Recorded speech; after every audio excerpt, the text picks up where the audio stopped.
Alright, here's my review of the Wenzel Klondike 16 by something 10 or 11 tent. The outside view went up fairly easily. Took about 20 minutes. I'm not a first-time camper. I'm not a professional either. Do a little walk around here so you can see the features of the tent. It's got the ground level vent on the back to pull cold air in. The corners, there's some kind of patented thing here.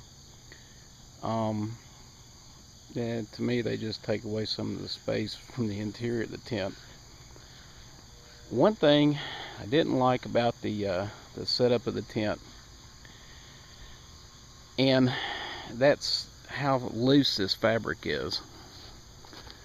So I can get a hold of that. Yeah, but you can see how loose this fabric is. I actually took the tent down, moved it, and set it up on a more level spot.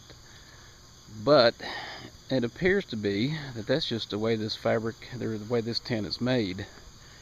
It's doing it in more than one spot. For example, here on the porch feature of the tent, the porch section, I've got it all staked down like it's supposed to be. If you guys see anything I'm doing wrong here, let me know.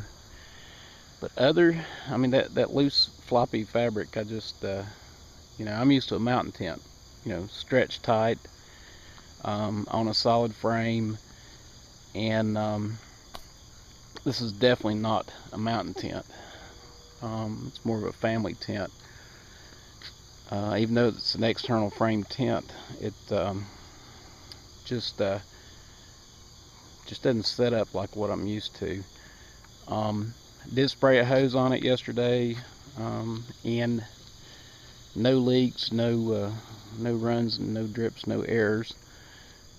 Something else too, you can see on this side the swags here in the fabric. That's another thing. I don't know what's causing that, but this side always does it both times I set the thing up. Let's take a look inside. I'll show you how much room we have. Zippers, excellent quality, work great. No trouble at all with the zippers. We've got a smaller Ozark mountain tent from Walmart that is a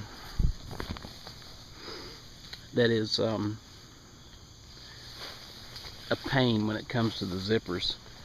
All right, here's the little room, front porch area. Plenty of room for 2 chairs, as you see, and a view back at the front of the door. And here's the bedroom, as we call it, with my little family head in here.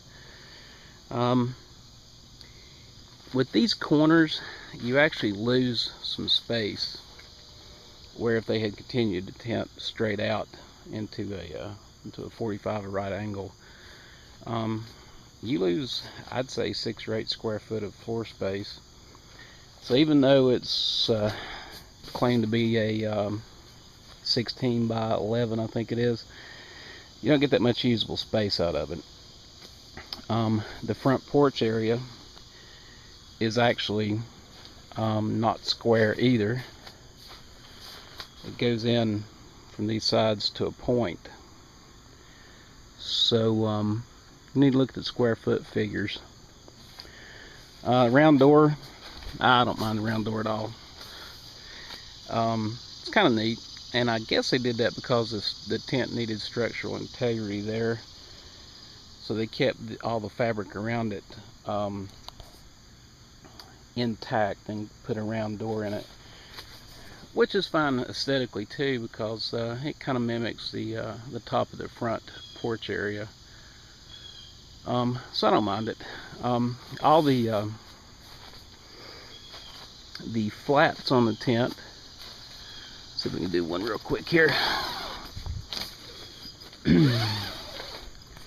Don't have ties. Just a second. They roll up into pockets on the bottom of the door. I just stuffed that one in there. And the same pockets are on all the additional windows. There's no window in the back area, back wall of the tent. And I don't know why.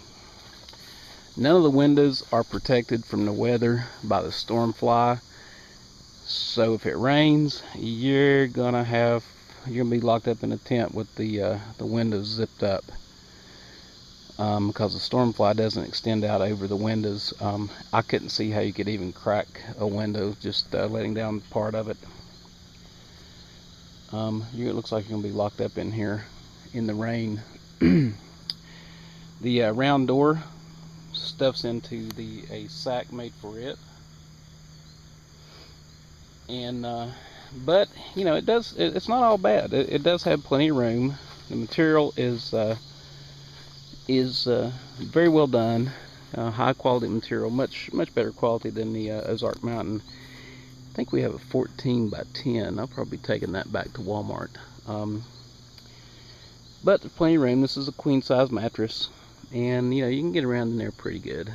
There's a huge amount of no-seam netting, vent material. The whole top of the tent is constructed of it. So if there's a breeze, you're probably gonna get some. So other than the loose floppy fabric, on a scale of 1 to 10, I would personally give this tent about a 7, maybe a little more. Like I say, I'm used to tighter fabric, stretch top, run a tight ship, and all that. This is not the case. This is a little different. And like I said, I tried taking it down and putting it back up in a more level spot, and the same sags in the same places. So I don't know, maybe a few more times taking it down and putting it up will you know, eliminate some of that. But and you know what, when I sprayed the hose on it yesterday, it was fine. It didn't leak. Just a couple little seams where the tent peg loops are. A couple of seams there leak, but nothing a little seam sealer won't fix. So while the loose fabric bothers me aesthetically, it didn't seem to hurt the function of it at all. And I guess that's it. I can't think of anything else. Y'all guys have a good day and enjoy camping.